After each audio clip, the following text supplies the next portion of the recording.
Welcome to the channel. Today I'm going to show you how to change the glass in your Harbor Freight sandblasting cabinet. They come with, these covers for the glass, but I noticed right away that I would get sand up in between it, so I stopped using those, and over time it has worn this glass. I decided that I want to change this stuff out, and I bought some on Amazon. I'll put links to everything that I use here in the description, and let me know if you find a better deal. Leave it in the comments, but this was the best that I could find and what I decided to use here.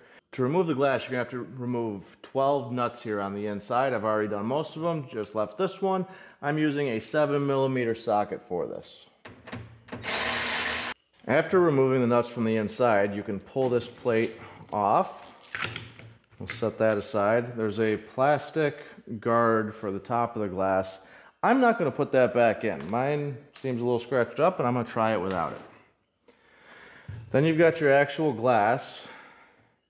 Just pick up on that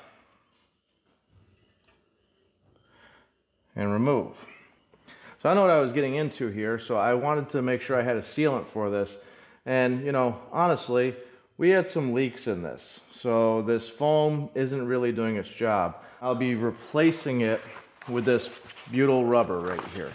I bought this on Amazon as well. I'll start by pulling it. It's probably going to tear, which it is. I'm just going to use a razor blade to remove this foam. Now, electrician mode is required for this, so every time a piece breaks off, just throw it right on the floor. I'll take some rubbing alcohol and put it on a rag here to try to break down the glue in what's left over here. A little bit of alcohol on it, kind of soaking it down to let it start breaking the glue down, then coming back with the razor blade lightly. So that looks pretty good. What I'm going to do to put this glass back in to make sure that I get it centered right, because it actually fits inside this bezel here, is I'm going to put a little bit of that butyl rubber in the corners just to hold it in place. That way I know it's centered. I'm just going to go like that. I'll just kind of ball it up just to make sure that it sticks as I'm putting this on. So these aren't really forming a seal, they're just going to hold the glass for me. This is 3/16 tempered glass, relatively strong. However, the first shipment from Amazon came in broken. You do get 2 panes of it for 40 bucks with the link that I'll provide. Obviously, I can't guarantee that that price will always be good. But you can see here, we've got those corners. The stuff is pretty thick, so I do think that I'm going to pull on it and kind of stretch it. Actually, the more that I think about this, this is going to sit up a hair here. I'm going to stop stretching this, and I'm probably going to redo that. I'm going to go ahead and remove that piece.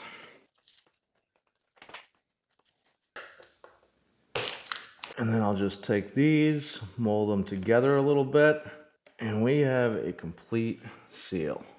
Pick this up and set it down. I'm going to support the glass really quickly. I am no longer holding the glass, and it's holding itself with the butyl that I put up there to do that job. Line all your screws up. You might have to play with them a little bit here. And then I'm just going to press it down into place, which is going to smush that butyl out and give it a good seal. I don't want to add the washers. I don't really see much of a need for it for this. It's not like they're lock washers or anything.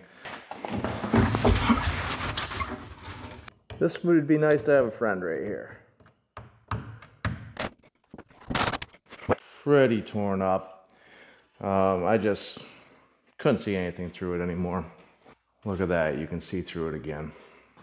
Some of the other upgrades I've made was I actually added a trouble light to it. It came with a light, but that thing stopped working early on for me. And I just wired that in. I almost think that I reused the same fitting here, but you can get a compression fitting for the wire if that's what's needed. I can't quite remember exactly what I did. I changed this gun out. This is actually another cheap gun, but the other one seemed to be giving me some issues. So I bought that gun and it's been working great for me. There was one that was more expensive, but I opted to get this one. Crossing my fingers, hoping it would be good, and I am happy with it. I'll put links to that and the better one in the description, and if you buy the better one, let me know how much you love it. And then this thing. This was a godsend. So this is the Dust Deputy. I swear it had a different name when I bought it, but I don't know. So you just add it to a 5-gallon bucket, and then you run your shop vac on it, and it will collect all the sand that comes down through, or at least most of it. And it works great, and it keeps the dust built down here. You don't get a cloud in your shop. Works great. I will put links to everything that I've got here, everything I used for this project, and anything you might need. If you guys clue me in on stuff that is a better deal or something, I will add that as well.